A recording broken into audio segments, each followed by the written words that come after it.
Baik, terima kasih atas kesempatan dan waktu yang diberikan kepada saya.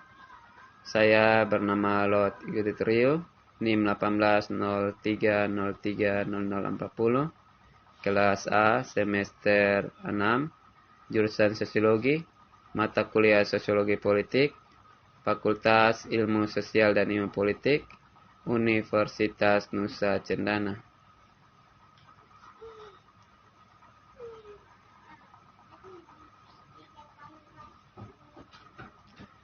Dari tugas yang diberikan yaitu tugas harian untuk mereview suatu buku. Di sini yang direview yaitu bab 4. Tema dari bab 4 yaitu politik, kehidupan sehari-hari, politik, ekonomi. Baik, langsung saja dengan pembahasan. Kapitalisme dan demokrasi. Efisien dan motivasi individu untuk bekerja keras meskipun dalam kenyataannya hal-hal mungkin tidak selalu berhasil.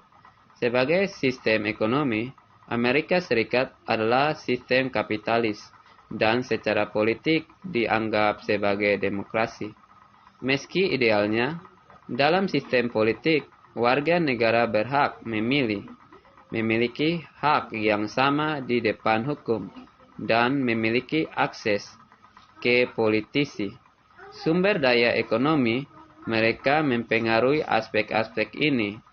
Robertson 1981 menunjukkan bahwa bagian dari kemungkinan dilema memahami hubungan kompleks antara politik dan ekonomi berkisar pada perbedaan interpretasi kebebasan.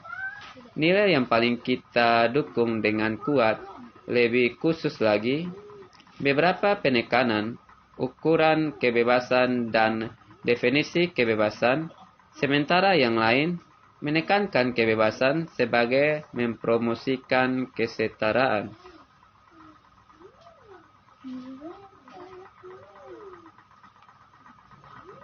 Yang berikut, polaris.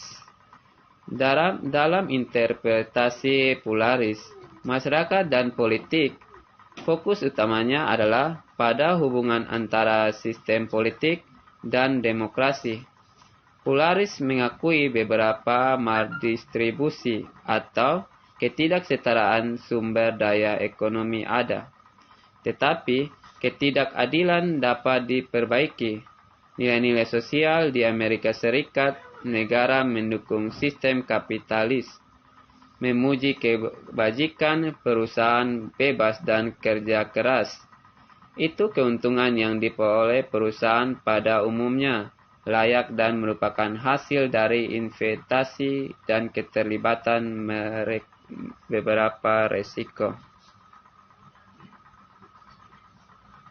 Yang berikut, elit manajerial. Dalam perspektif elit manajerial, Will Smith mengidentifikasikan kekuatan korporasi, militer, dan elit politik, menekankan bagaimana kekuasaan dipusatkan sehingga ekonomi memiliki dominasi dan oleh 2 atau 300 perusahaan hibah. Secara administratif dan politik saling terkait, yang bersama-sama memegang kunci untuk keputusan ekonomi. Sumber utama kekuasaan birokrasi terletak pada kendali institusi penting, terutama korporasi dan cabang eksekutif pemerintah. Elit kekuasaan umumnya koersif, dengan tipe negara berpotensi secara aktif untuk melindungi pengaturan kelembagaan yang menguntungkan elit dominan.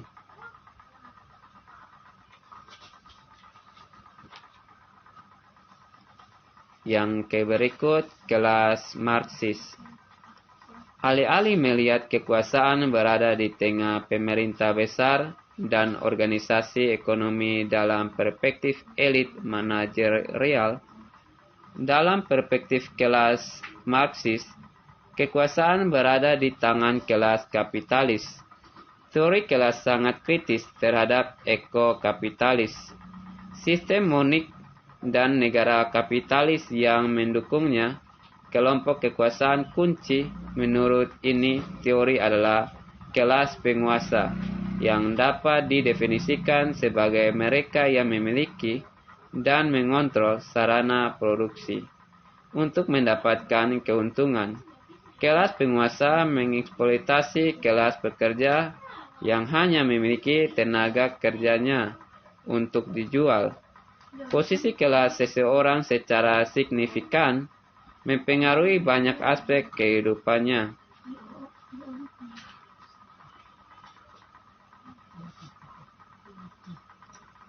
Yang berikut, postmodern. Postmodernisme menekankan apa yang sedang terjadi di dalam sistem ekonomi, kapitalisme, dan perkembangan budaya konsumtif karena orang berusaha menemukan jati diri dan rasa jati dirinya. Mempertanyakan sains dan rasionalitas. Postmodernisme ditempatkan dalam konteks yang tidak teratur, kapitalisme dari masyarakat konsumen dan produksi massal budaya akhir abad ke-20. Yang berikut, pilihan yang rasional. Teori pilihan rasional berakar pada ide-ide dari ilmu ekonomi. Neumann 2005, makroekonomi mengacu pada bidang ekonomi yang berfokus pada teori dan metode yang berhubungan dengan hubungan antara kebijakan dan pengeluaran pemerintah, inflasi, pengangguran, dan pendapatan. Mungkin itu sekian dari pemaparan materi saya. Sekian dan terima kasih.